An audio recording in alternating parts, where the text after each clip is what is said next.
You'll see to my left some of that video that was taken from that night. On the screen next to me is also what I want to highlight to each one of you is the very little information that my investigators and FBI agents had to work with from the initial aspect of this investigation. There's a grainy photograph of the suspect's vehicle, a nearly indescribable photo of the suspect himself, and a couple of photographs of headlights and taillights of the vehicle. That's what my investigators had to go on a week ago. Part of this story that you're going to hear is how we arrived at our suspect being taken into custody with such little information. It's incredible work by everybody involved. And despite that minimal information at the onset, and thanks to the hard work and collaborative effort by the FBI Joint Terrorism Task Force, the LVMPD Counterterrorism Section, and all of our Fusion Center partners, we were able to identify and arrest the suspect involved in this attack. There's a couple social media photos that that have been circulated out there already. The suspect's name is Paul Kim, K-I-M. He's an Asian male adult, and he is 36 years of age.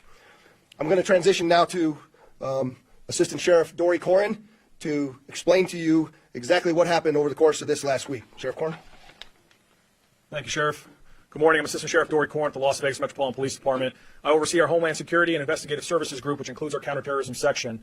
I have the opportunity here to provide the details of the investigation, but there's no doubt this was a collaborative effort involving multiple agencies, numerous, actually hundreds of personnel that have been involved. Some of the key people, to include folks that are standing back here, like Lieutenant Rick Myers, who oversees our counterterrorism section, were instrumental. And because of all of their hard work, we were able to quickly identify and apprehend the Tesla firebombing suspect in record-breaking time. Based on the updated evidence that we now have a better understanding, a more comprehensive understanding of what actually happened. And I'm going to provide some details as we walk through a little bit of a timeline on what occurred and then what we know about the suspect now. So we'll begin with just talking about how the suspect arrived. He arrived east of the location in a vehicle, showed up in a black sedan just parked east of the Tesla Collision Center. You can see on this video clip here, we highlighted the area because it's at the top of your screen, and you'll be able to see the arrival of the vehicle. You'll be able to see the vehicle comes in, originally driving westbound where you can see the headlights, and then turns around where you can see the taillights, and he reverses back into where he parks. The suspect then proceeds on foot and approaches the corner of the building. As you've seen before, and as you've probably heard, and certainly as we're showing today, he attempted to mask his identity by wearing black attire, concealing his face, and wearing gloves. The suspect then began shooting the surveillance cameras with what appeared to be a rifle. You can see an image here of the suspect pointing the rifle towards a camera. At least 2 surveillance cameras were damaged by gunfire. And then upon shooting the cameras, the suspect proceeded to the front doors of the Tesla, and he began spray painting the words "resist" across the doors. I'll let this video play because you'll get a better shot of the suspect. You can see his description as he goes across the clear doors there, committing his act of crime.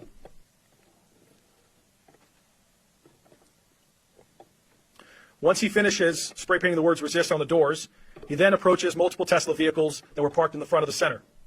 He proceeded to shoot into each vehicle and used a Molotov cocktail to set the vehicles on fire. We'll play a few video clips here to kind of show you his behavior. You can see him right there in the dark clothing. He casually walks over to his first vehicle that's targeted. He will soon put down his backpack onto the ground. And then he transitions to the firearm. And you'll see him shoot into the vehicle. Once he shoots into the vehicle, he ends up going back from the vehicle to the bag and then back to the car, presumably picking up his item that he used to be able to firebomb the vehicle. We believe that was a Molotov cocktail. And you'll see in a moment here, the vehicle will ignite and ultimately fully engulf, causing severe damage. The suspect then continues on to a second vehicle, and you can see here he's on to the second target. He'll do very similar behavior where he shoots into the vehicle, he goes in the backpack, retrieves an item, and ultimately you'll notice here that he ends up getting the second vehicle on fire as well.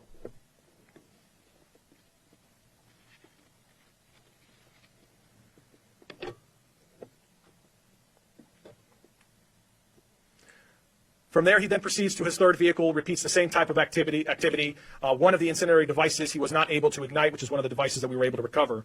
But ultimately, 5 vehicles were damaged, to include 3 of which were fully destroyed. You can see images of the vehicles here. And then you'll see here a drone video. This is from our Skydio drone, being able to provide an overview of the damage as well.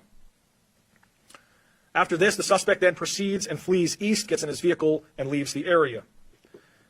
As I mentioned earlier, this case has been worked around the clock, and Sheriff McMahill and Special Agent in Charge Spencer Evans have made it a top priority for our organization and put a tremendous amount of workforce behind it to make sure that this was dealt with in a quick manner.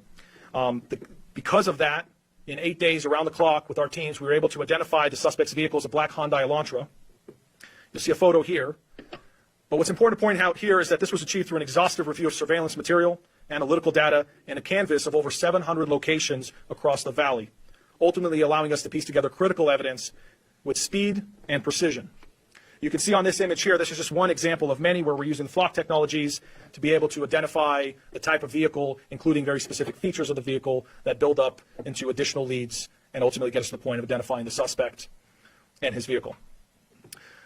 As of now, a preliminary assessment, and we have a lot of data to go through and a lot of investigative work that needs to be followed up on, but a preliminary assessment of the suspect's social media activity indicates some very loose but self-proclaimed ties to the Communist Party USA social media group, as well as social media groups called Revolutionary Communist International, Hidden Palestine, Palestine Action, and a variety of other social media groups.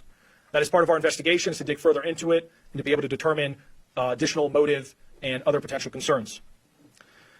At this point in time, the suspect was placed immediately on 24/7 surveillance by our specialized units to ensure public safety and preserve evidence. Additional evidence was collected as we continued our investigation, and the suspect was ultimately arrested yesterday evening. A search warrant was then obtained and served by the LVMPD SWAT team, which is by far one of the best, if not the best, SWAT teams in the country. They were able to do that safely and quickly. And as a part of their operation, we were able to conduct searches of 2 vehicles linked to the suspect's apartment, and we were also able to collect a buccal swab for DNA to be able to compare that to the DNA that we recovered from the scene.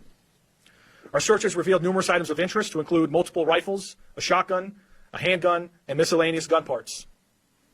You can see a photo to my left of some of the items that were recovered. We also were able to recover ammunition in multiple calibers to include the caliber that was used in the crime. We also recovered numerous electronic devices, which our partners at the FBI are quickly analyzing. We also recovered a black gun belt with a pouch that had pink paint residue on it. You can see a photo of that to my left, as well as a black backpack with pink paint, face masks, and other articles of clothing that are consistent with the suspect's description. We also recovered other key pieces of evidence that we're still evaluating at this time that do connect the suspect to this attack. Finally, I will also say about the search warrants, we were able to do a buccal swab. We were able to, our lab did an amazing job quickly collecting that evidence and analyzing it. They worked through the night, nonstop, late hours, because they know how important this case is to our community. And ultimately, that DNA that was collected from our subject does match. It was a positive identification to the DNA that we collected on scene. It's also worth noting, I'll just kind of conclude here by talking about the charges. So for now, at this point in time, he was charged with numerous felonies to include 3 counts of arson, 3rd degree, 3 counts of unlawful possession of explosive or incendiary device, 4 counts of destroying property, and 5 counts of discharging a firearm into a vehicle or structure. The suspect remains in custody, and we're working closely with the Clark County District Attorney's Office and the United States Attorney's Office on the prosecution. And with that, I do want to transition to our federal partners, and I'll just emphasize this. I said this last time, which is our partnership is second to none. And it goes with all of our partners that we have at the Fusion Center, but particularly with the Federal Bureau of Investigation and the special agent in charge that's here. We've had a remarkable relationship, and this has proven true in this case as well. We've worked hand in hand on all of these cases, and on this case as well, and we have a tremendous amount of resources behind it because of the sheriff and the SAC being so committed on this case. So with that, I'll transition to FBI Special Agent in Charge, Spencer Evans. Good morning. My name is Spencer Evans. I serve as the Special Agent in Charge of the FBI's Las Vegas Division. I'd like to just, reiterate what Assistant Sheriff Corin said. My appreciation that we have for the partnership with the Las Vegas Metropolitan Police Department. It's nothing short of exemplary. I've been in the FBI for almost 21 years. I've served around the country, and I can tell you the seamless collaboration you see to keep the community safe here in Southern Nevada is unparalleled. The FBI's Joint Terrorism Task Force, as you've heard, has been investigating this incident and working this case relentlessly since last Tuesday. I was just informed a few minutes ago a federal arrest warrant was issued for the subject, and we anticipate taking Paul Kim into federal custody later today, where he will face federal charges in addition to those announced by Sheriff McMahill this morning. The arrest announced today showcases the remarkable outcomes that are achievable through collaborative task force partnerships. Although each agency has distinct roles and responsibilities and capabilities, the fight against violent crime is a shared commitment, and that's certainly the case here in Las Vegas. Last week, when we held the press conference, I emphasized that we would leave no stone unturned to identify the person responsible and ensure accountability for these heinous attacks. I appreciate your assistance in amplifying this message through your media coverage. And one final cautionary message for individuals who are contemplating similar attacks. There's nothing courageous or noble about firebombing private property and terrorizing your local community. The self-righteous mob that's cheering you on today to commit acts of violence on their behalf will leave you high and dry and forget about you tomorrow. And at the end of the day, you and you alone will be held responsible and face the prospect of a lengthy prison sentence. And with that, I'll turn it back over to Sheriff McMahill. So I'd like to just give some final comments here and reassure the public that there's no ongoing threat related to the suspect in this attack. That said, we are actively working alongside the FBI to determine if there's any links between this incident and others occurring across our great country. As a precaution, we will continue our increased security efforts around Tesla-related locations, and as always, there's going to be zero tolerance in our community for acts of violence. I also would like to just take a second and highlight this response. I believe our counterterrorism capabilities are among the best in the world. That's all because of the partnerships between LVMPD, the FBI, ATF, DHS, and our other law enforcement partners. It's unmatched, as you've already heard. We had 13 agencies representing over 250 investigators, analysts, and specialists working this investigation. This unified approach is a cornerstone of our ability to respond quickly and effectively, and has proven instrumental in this investigation. And the last part of this I want to talk about, as I showed you at the very beginning, we had nothing to go on. And quite frankly, it was crossed my mind that this might be one of those cases that we may not be able to solve. And I've talked to so many of you here in our local media about my desire to become the most technologically advanced police department in the country. This case is not solved without the use of technology. The speed and success of the solve of this case are a direct result of hard work by the police department and the special agents in charge, investigative specialists, and the analysts that all came together to work on this. But the technology is actually what helped solve this. In particular, I want to highlight a number of those technologies, which is our flock license plate reader systems, which gave us our first clue, our Skydio drone technology, our digital forensics lab, and all of the things that they do with cell phones and a number of other aspects of technology, the public safety cameras that we have deployed around our community, our ability to go in and scrub social media through the tools that are provided with technology, forensic analysis of DNA, put the exclamation point on this case. His DNA matched what we took from the scene, and investigative genetic genealogy. I'd like to especially thank my Chief of Staff, Mike Gennaro, who's standing behind me here, who's been instrumental in identifying the needs of our organization for technology and helping us get it. And I'll wrap up before I take questions by simply saying thanks to all of you for taking the time to be here. And thank you again from me, Special Agent in Charge, to all of the folks that worked this case, and from counterterrorism and law enforcement. They continue to work tirelessly on this case, as we have a lot of things to continue to investigate to wrap up the loose ends. And it's a real testament to good old-fashioned police work that these men and women have done. So with that, I will take any questions. What I would ask of you, please identify who you are and who you're with, and then we'll go from there. Joe? Joe Shannon, LVMPD. What's the estimated cost of damage? The question is, what's the estimated cost of the damage? And I don't have that number in front of me, Joe. On DNA at CNC all over the place. But what did you get? Stick somewhere or other. We got DNA. The question is, where do we get the DNA from at the scene? We got the DNA in multiple different locations, but as far as where we got it from, I'm not going to release that information as yet. Ma'am? Hello, this is Elaine with Chain on 3. Hi. Knowing that he had these different system needed goods that these products, is there any belief that anybody else was part of this act, or are they encouraging people around the country to take part in these violent acts, obviously that Ethan? Yeah, so the question is, with all the groups that he's using on social media, do we believe that he's connected to a larger aspect of this in coordination in other locations in the country? And the answer is we're absolutely actively investigating that connection now. I can't definitively tell you that, and as you know, I'm never going to give you guys any information unless we can positively be certain of the information that's provided to you. Go ahead, one more. Is it believed that anybody else was part of this specific incident locally, or is it believed to be after the locally? Yeah, I'm sorry, I forgot that part of your question. She's asked if anybody else was involved in this case locally, and as of now, the answer is we do not believe there's any other outstanding actors. We believe that this individual acted alone.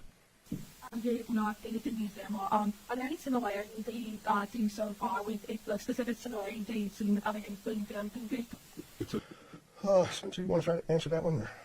The question is there any similarities between incidents that are occurring across the nation with the one that we have here? And I think the answer is we're actively exploring those as well. But are there any other comments you want to add on that?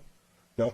There's certainly some similarities that we're looking at in there. Behind you. People are actually from 13. Hi. There were just 3 vehicles that had the Molotov cocktails facing inside of that, but then there were 2 additional levels, so damage to full of 5, right? We're still there. There's five total that were damaged by the Molotov cocktails in the fire. The question was how many were there? Much more Spencer Evans to ask you what AB's now. Is there any idea what the federal charges could be? The question is there any idea what the federal charges could be to the FBI? Yeah, so I'll defer to the U.S. Attorney's Office, and I think is going to be issuing a press statement later. But as of last night, they were contemplating federal arson charges and possession of a destructive device. You just received. I didn't call on you, Joe. There was I think the lady behind you had a question first, and then I'll get back to you. I was going to ask that. Same one. All right, we're back to you, Joe. Go ahead. You just received a Tesla truck, and Tesla also, Elon Musk also has boring coverage too.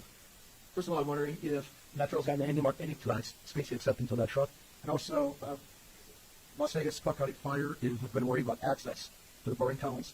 Metro, I've heard, is also worried about that. I wonder if there's any way about potential attacks or incidences within the county. So it's a very long question that Joe asked. He asked if we're worried about or received any threats because of the Tesla truck donation to Metro. I think that's kind of what you asked me, and the answer is we have not received those Tesla trucks yet. They are still in production, and no, I'm not worried about any threats to those trucks. The second question was there's also not only Tesla dealerships here, but there's also the boring tunnels that were done by Elon Musk, and are we worried about any safety or security threats to the boring tunnels? Is that accurate assessment? And we have been at a heightened level of security at all of those locations for the boring tunnel that are mostly along the Las Vegas Strip corridor as we speak. And we are continuing, Joe, to evaluate what the security posture looks like at all of those boring tunnel locations, and we'll continue to do so as we move forward. Last question. Can you also share where he was arrested? Was there any type of resistance, or did he say anything while the arrest was happening? The question is, can we share where he was arrested, and was there any resistance? There was no resistance. We were able to take him into custody without any real challenge, and we located him as he was leaving one of his work locations, or what we think is one of his work locations. So we'll release additional information on that as we get it, and if there's significant updates in regards to this, we'll come back before you. Again, I'd like to say thank you to all of you who started yelling here. Potter Harris with CBS News. Can you delve deeper into the investigative timeline, given that you had just a grainy surveillance pictures? At what point did the flock camera system pick up that license plate? And walk us through some of the 700 places that you guys ended up in this. Yeah, the question is can we walk you a little bit more in depth through the investigative timeline?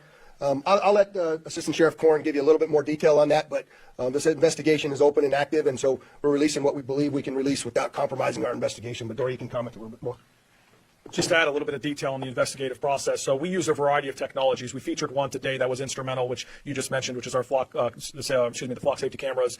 However, there's a variety of technologies that have been used on this case, as the sheriff mentioned earlier, everything from drone technologies to our social media research tools, our public safety camera network, and our Fusion Watch unit that works 24/7. All of that played a role into it.